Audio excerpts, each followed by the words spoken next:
Soalnya kalau misalnya dibilang Iya.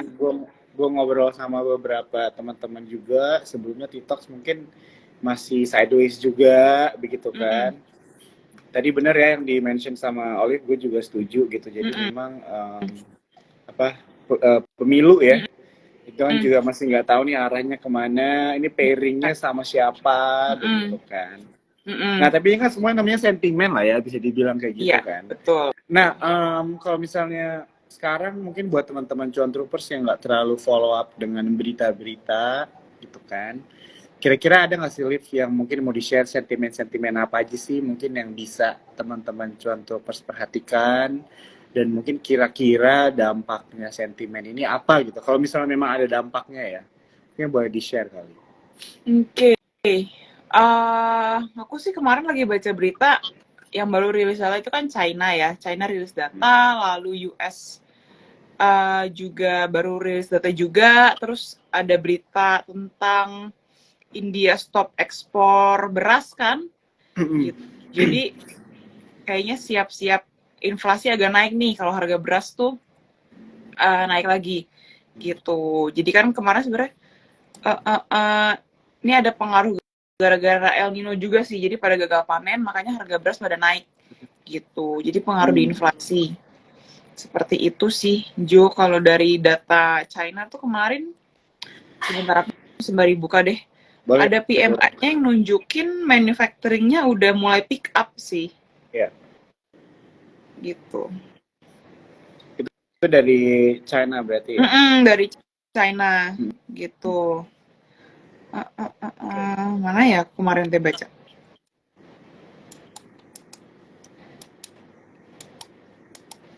Ya, dan juga sebenarnya mungkin sambil nunggu, kalau Mm-mm. dilihat dari data-data ekonomi Indonesia sebenarnya masih oke juga ya. Iya, Kalau misalnya kita mau ngebahas tentang sentimen di luar, mungkin masih yang itu aja. Mungkin bisa dibilang minim juga ya, nggak iya, ada yang terlalu bisa gimana-gimana. dibilang cukup minim sih, Jo. Mhm. Gitu.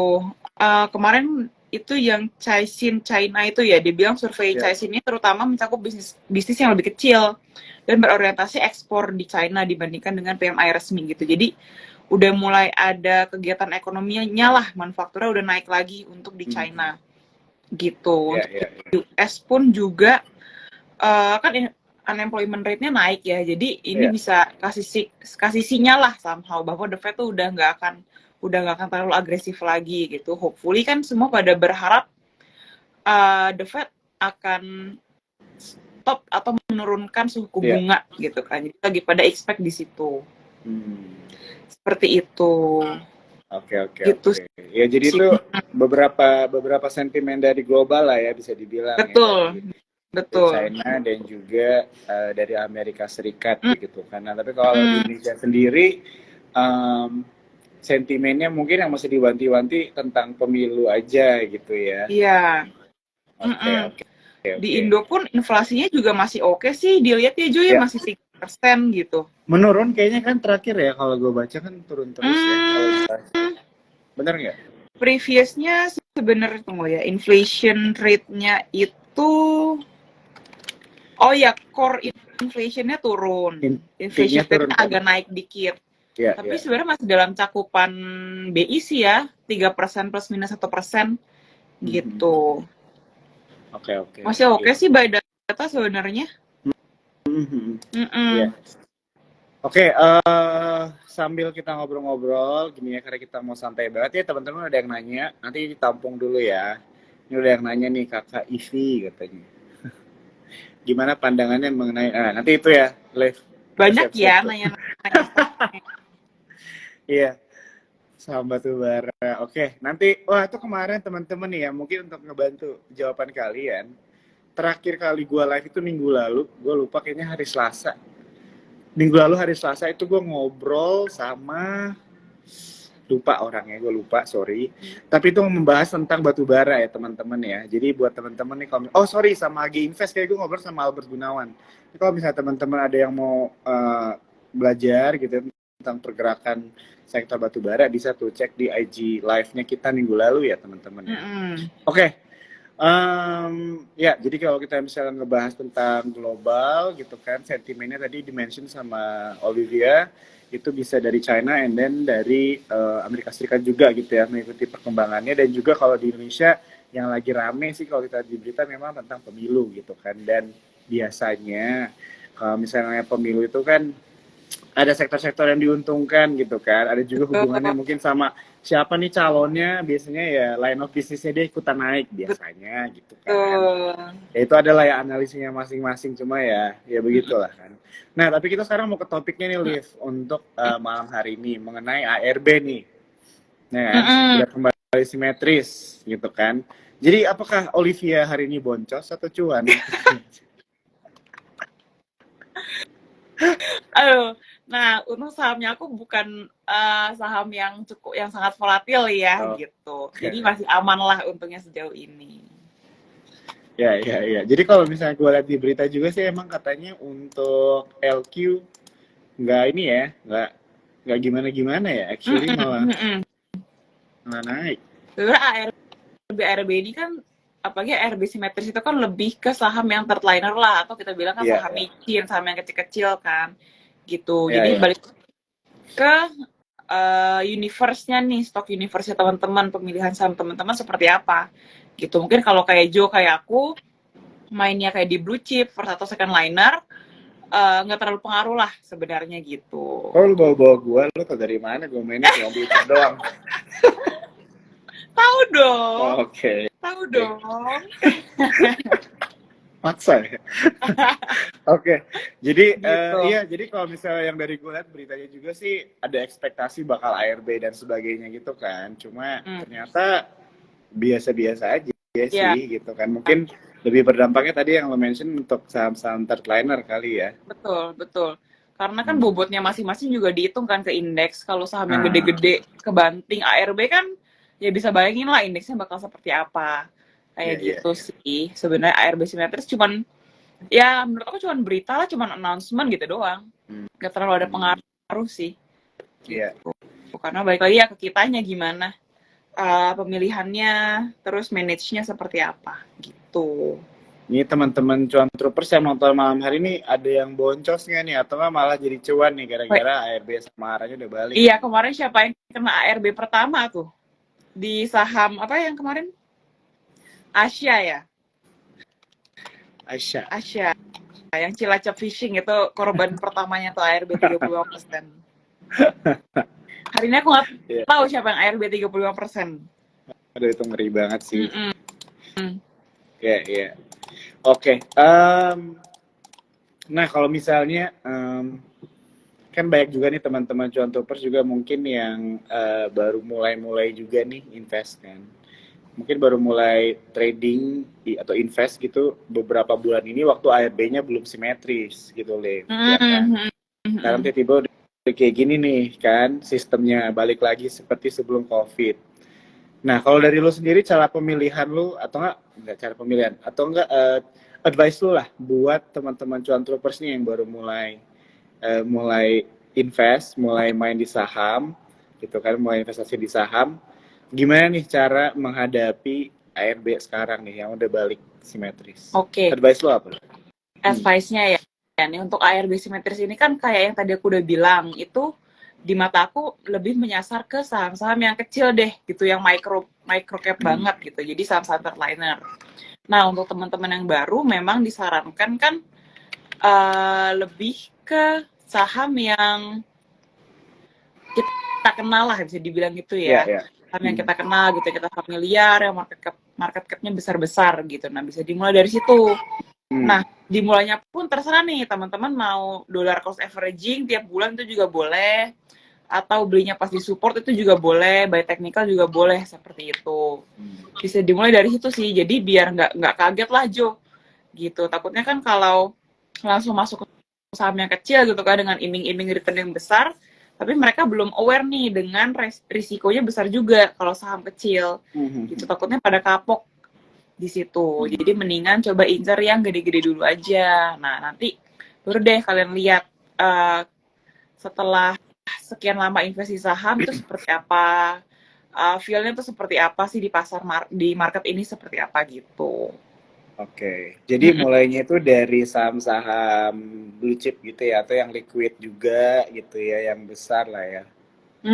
Tapi siap-siap bosen ya gitu, dalam artian kadang-kadang kan karena anak-anak sekarang itu kan kalau let's say seminggu nggak gerak nih gitu ya, itu tuh udah dikomenin pasti kayak ini sahamnya tuh kok nggak gerak ya, ini itu gitu kan. Padahal ada juga saham yang kita beli tuh, let's say aku beli Januari, baru gerak itu bulan Juni, bulan Juli itu ada gitu. Kayak aku megang satu saham, aku beli kalau nggak salah Maret atau April, baru jalan sekarang gitu. Itu kan lumayan ya, 5 bulan gitu, dan belum belum tentu semua orang tuh kayak sabar menunggulah gitu. Iya, iya, iya. Ya, jadi dipilih aja ya teman-teman ya, yang lebih safe tapi boring gitu kan, atau yang lebih seru tapi mungkin bisa bikin sakit Lumayan hati deg-degan gitu kan. jantung ya. Iya. Dipilih Oke, oke. aja, dipilih. Ya, dipilih.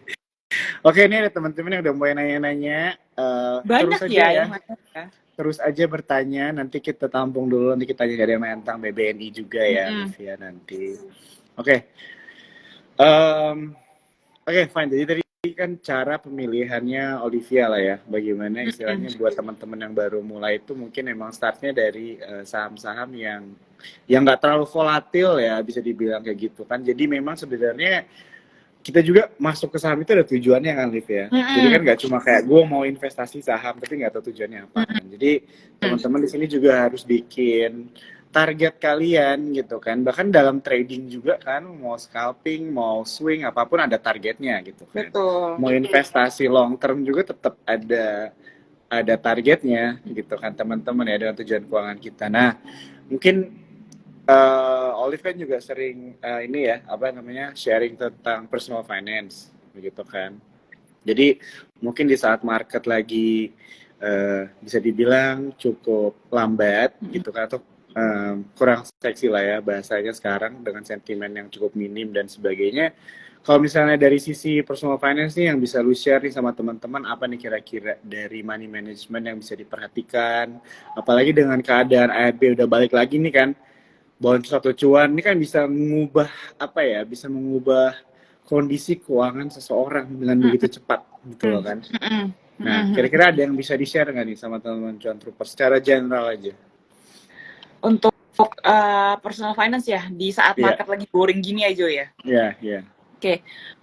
Kalau menurut aku kan pertama balik lagi nih, ini kan kita ngomongin investasi gitu ya, perencanaan keuangan. Nah, teman-teman di sini kalau belum punya dana darurat gitu ya, atau asuransi, menurut aku, saran aku sih better fokusin di situ dulu gitu. Kalau untuk investasi itu bisa dibilang step selanjutnya lah gitu. Jadi emang utamain fokusin di dana darurat dulu, unless kecuali kalau teman-teman emang kepo banget nih pengen nyoba gitu ya, itu bisa dana kecil aja gitu. Toh sekarang kan invest kan nggak harus mahal ya istilahnya. Kalau dulu kan mungkin at least minimum 10 juta gitu kan, yang gede-gede lah. Sekarang kan dari 100.000, 1 juta itu juga udah bisa gitu. Jadi pertama sembari market lagi nggak jelas ya, bisa dibilang gitu ya, lagi boring, lagi adem ayem, teman-teman fokusin di dana darurat dulu. Kalau mau masuk itu dikit aja di saham. Yang penting teman-teman tujuannya itu cuma buat ngerasain doang gitu loh. Oh, market tuh kalau lagi boring tuh seperti ini, atau nanti kalau tiba-tiba ada sentimen apa, entah sahamnya naik atau turun, itu teman-teman bisa merasakan gitu. Tapi yang perlu keep in mind sebelum investasi itu harus punya fondasi yang kuat gitu. Fondasinya itu adalah dana darurat dan asuransi gitu ya, proteksi. Terus di make sure juga nih teman-teman kalau punya utang gitu ya, utang cicilan lah, kartu kredit, pinjam sama saudara, sama orang tua gitu ya, itu harus ditambal dulu gitu. Jadi lunasin dulu tuh biar fondasinya tuh nggak bolong-bolong. Jangan sampai teman-teman fokus investasi tapi ternyata sorry to say utangnya banyak. Nah itu kan nggak baik juga sebenarnya kan. Itu at the end kan akan menggerogoti teman-teman sendiri lah kayak gitu. Dan juga be wise ya, karena sekarang kan pinjol lagi rame nih gitu ya. Aku agak concern nih Jo sebenarnya. Masih ya, emangnya ya? Kayaknya sih masih ya gitu, maksudnya lagi rame gitu.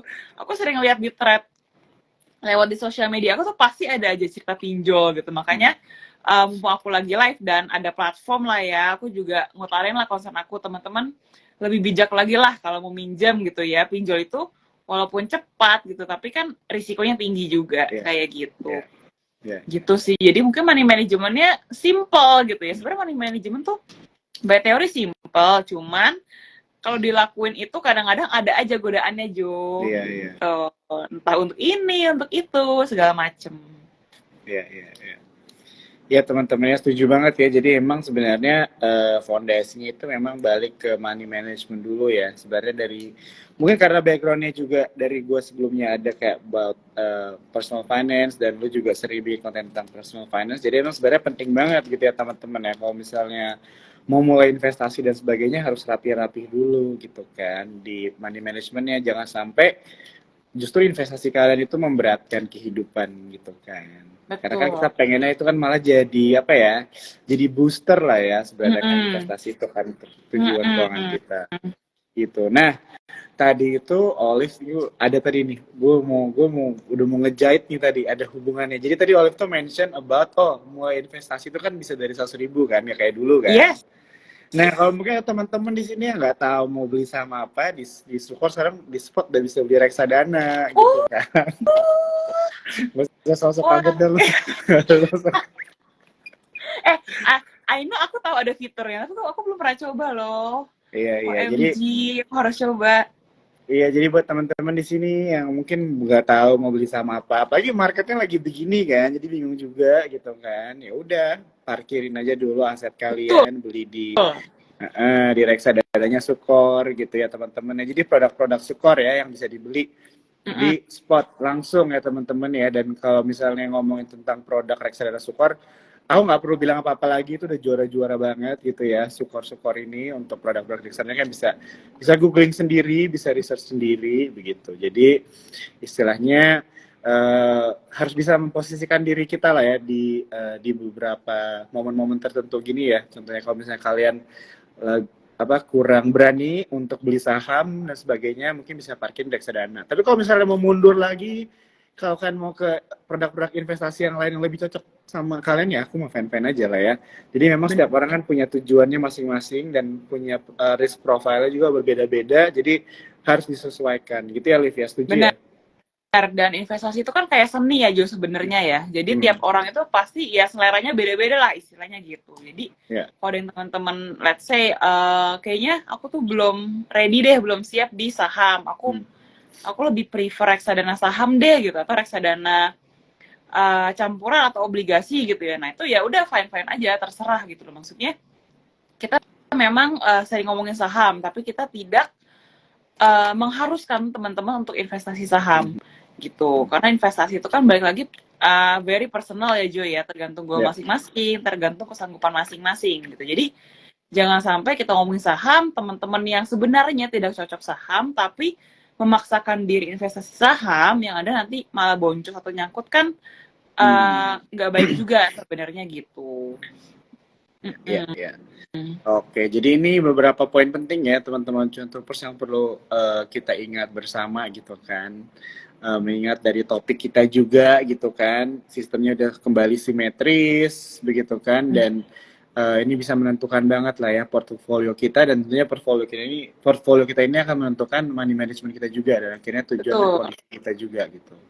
Oke, kita lanjut ya. Mungkin sekarang kita mau ngobrolin tentang sektor-sektor nih, Liv. Boleh.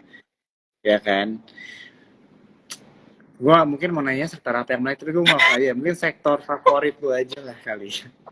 Karena teman-teman ini kita semua yang diobrolin kalau misalnya ada mengenai sektor tentang saham, disclaimer ya, Liv ya kan? Iya, disclaimer ya. Ini Iya kan? penilaian pribadi sih gitu. Iya kan? Karena kalau misalnya dari pengalaman gue ngobrol gitu kan sama influencer, mereka bisa beda-beda gitu, favorit sektornya apa, ya kan, tanggapan mereka kira-kira yang menarik itu mungkin di sisa akhir tahun ini tuh sektornya ini, gitu kan. Dan juga ada orang yang agresif banget, berani dia milih sektornya A gitu, tapi orang yang lebih safe dia selalu sektornya B aja favoritnya dia kan. Nah, Betul. mungkin kalau buat lo nih, kira-kira untuk di akhir tahun ini atau mungkin sampai awal tahun depan, kira-kira ada nggak nih sektor-sektor yang bakal jadi juara nih buat lo? Oke, kalau untuk sektor, aku masih suka itu properti. Oke. Nah, aku masih suka dari tahun lalu kalau aku masih suka properti. Lalu juga untuk consumer Oke.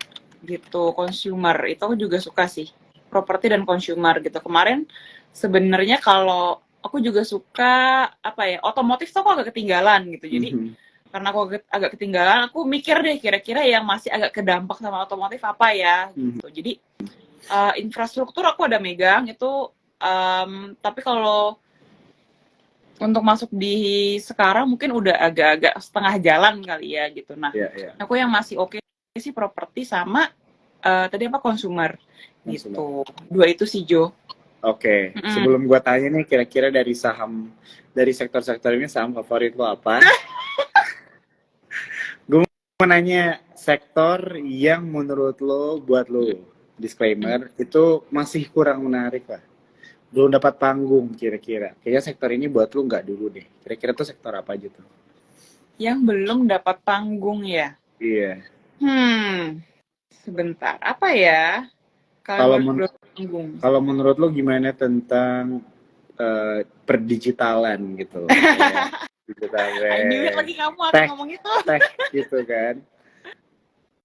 Gitu ya, tech mungkin sekarang masih belum ya. Sebenarnya tech itu kan sentimennya tuh gara-gara suku bunga gitu ya, makanya mereka obat habis gitu. Tapi at the end, balik lagi kita lihatlah bisnisnya seperti apa, kayak gitu. Jadi bisnis per perusahaannya lah ditinjau lagi, kayak gitu sih untuk tech.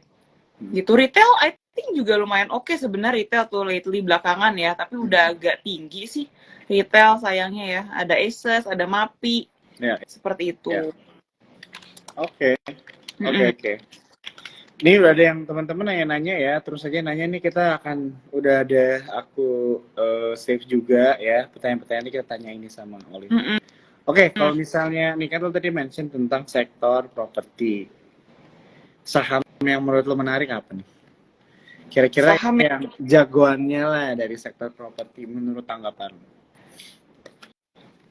Sektor properti sih yang Big Four itu ya, aku suka sih BSD, Ciputra, Pakuwon, Summarecon, gitu. Empat itu aku suka.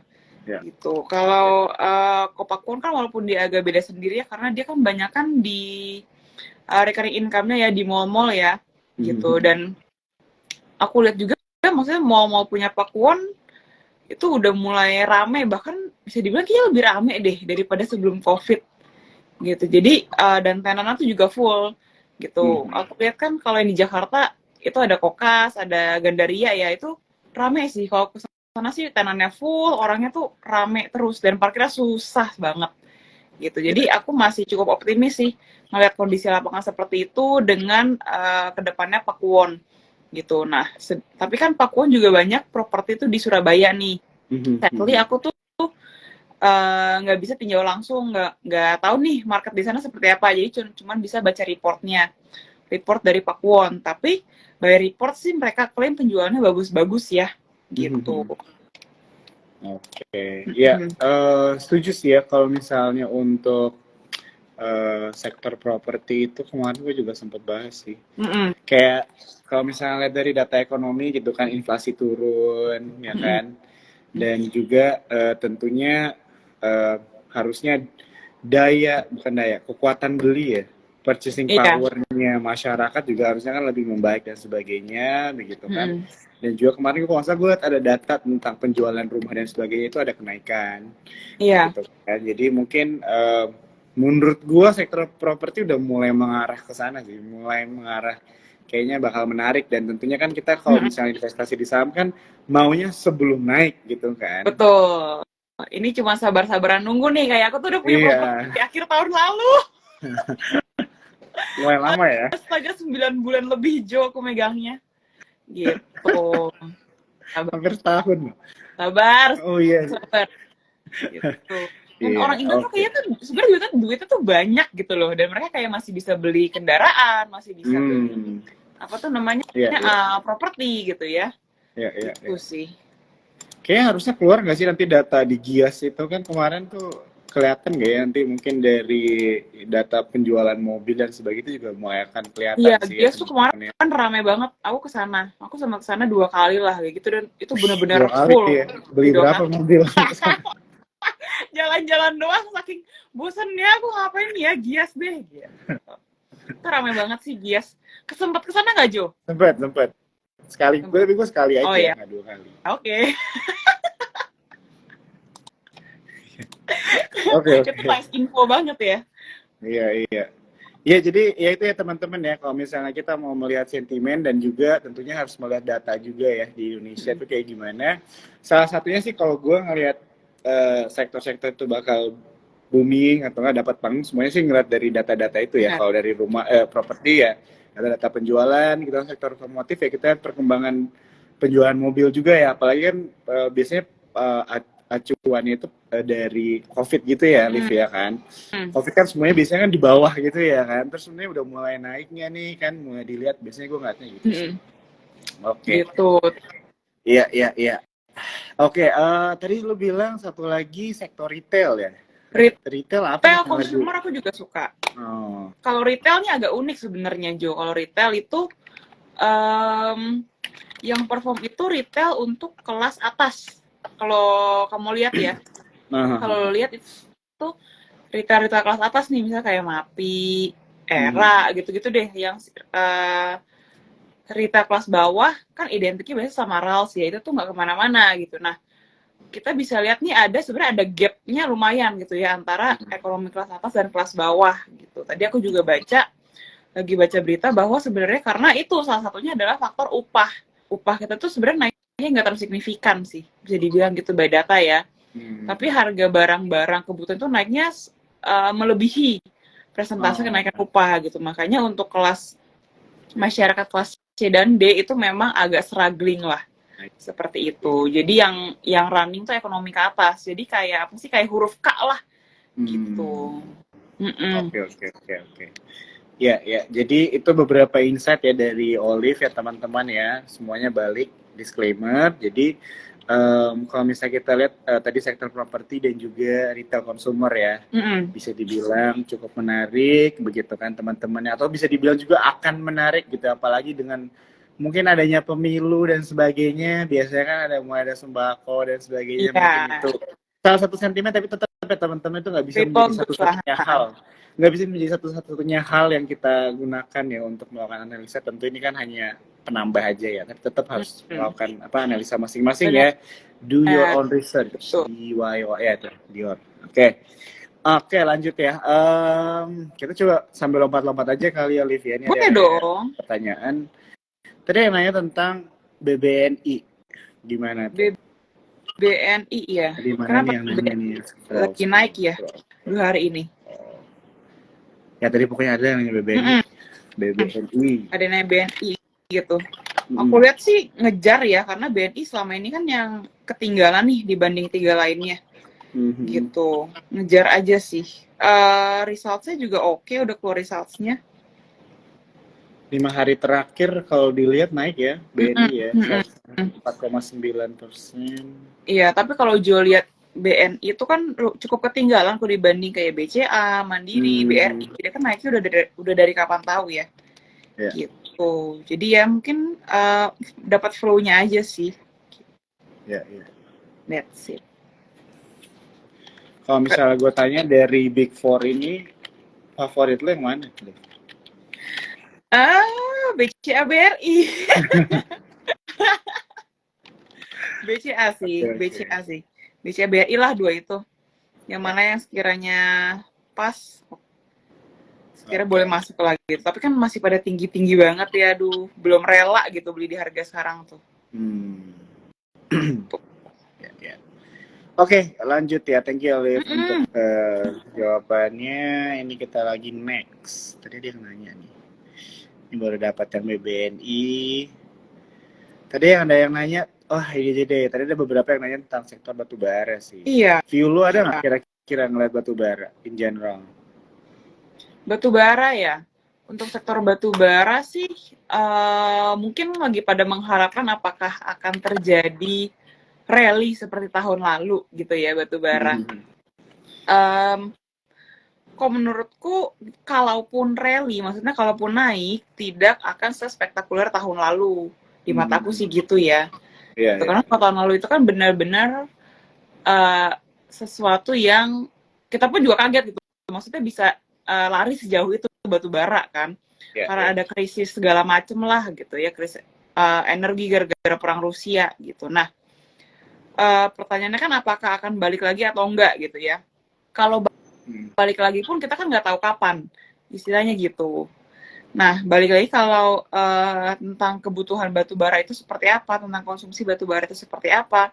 Itu pertama, itu kan balik lagi ke ekonominya runningnya kayak gimana gitu. Nah, China ini kan udah mulai buka nih ya. Tuh, kalau China udah mulai buka, manufaktur udah jalan gitu, kita expect konsumsi batu bara juga akan naik, akan meningkat seperti itu. Gitu Iya. sih Jo. Dan juga untuk mungkin listrik ini ya, green energy ini ya, harus kendaraan listrik gitu ya. Apakah ini solusi gitu? Menurut aku sebenarnya kayak cuman mindahin doang sih gitu. Jadi toh kita masih produksi listrik dari fossil fuel kan gitu. Dengan semakin tinggi, semakin banyak kita konsumsi listrik, ada kendaraan listrik ya, kita juga konsumsi fossil fuel itu semakin banyak gitu. Karena ya balik lagi lah, maksudnya green energy emang baik memang, tapi ujung-ujungnya kan ya yang masuk budget yang mana, intinya kan gitu kalau bisnis biasanya kan, ujung-ujungnya duit lah, yang mana yang bisa ngasilin profit lebih untuk perusahaan gitu. Oke. Thank you Liv untuk jawabannya. Gue setuju ya. Jadi memang kalau misalnya dibilang untuk sektor batubara ini pendapat gue aja sih. Mungkin tidak spektakuler seperti yang kemarin, tapi mungkin akan mulai dapat panggung sih. Karena Masih kita ada kalau dibilang juga kan udah mulai mendekati musim dingin juga gitu kan. Dan biasanya banyak kebutuhan gitu kan akan batu bara. Dan salah satunya kalau nggak salah gue sempat lihat berita kemarin di Eropa, kalau nggak salah di Prancis atau di mana, di Eropa itu kan udah mulai nggak boleh pakai batu bara tapi malah dibuka lagi gitu loh, bisa penggunaan batu bara karena untuk mengurangi penggunaan listrik mereka lah supaya nggak mati or something like that gitu. Jadi kalau misalnya gue bilang mungkin ada sih beberapa sentimen yang akan menggerakkan lagi sih batu bara ini karena kebutuhannya juga kelihatannya akan lebih besar lagi gitu kan mendekati musim dingin, tapi ya setuju sih nggak akan seperti kayak kemarin sih. Iya, demand Gitu. masih ada juga kan, tapi balik lagi harga batu bara acuan udah nggak kayak tahun lalu lah gitu kan. Walaupun memang pas ASP-nya pun tidak setinggi tahun lalu gitu. Paling masih di 100-an something deh, aku lupa berapa gitu. Tapi kan ya balik lagi udah agak beda nih kondisinya teman-teman gitu ya. Jadi teman-teman jangan expect misalnya beli let's say contoh ya PTBA di harga 2.900, terus teman-teman expect nanti naiknya ke berapa 5.000 6.000 gitu ya. Nah itu balik lagi nggak sespektakuler itu menurut aku. Gitu. Kalau mau naik ya kita nggak tahu kapan bisa sejauh itu. Setuju. Oke, ini buat teman-teman tadi yang nanya tentang batu bara ya sama coal udah dijawab nih sama Ci Olive. Oke, kita lanjut lagi ke pertanyaan selanjutnya. Ada yang nanya tadi mengenai MIDI. MIDI ya. Iya, gimana nih? Sektor yang lo mention juga kan ya masuk ya. Hari ini turun. MIDI.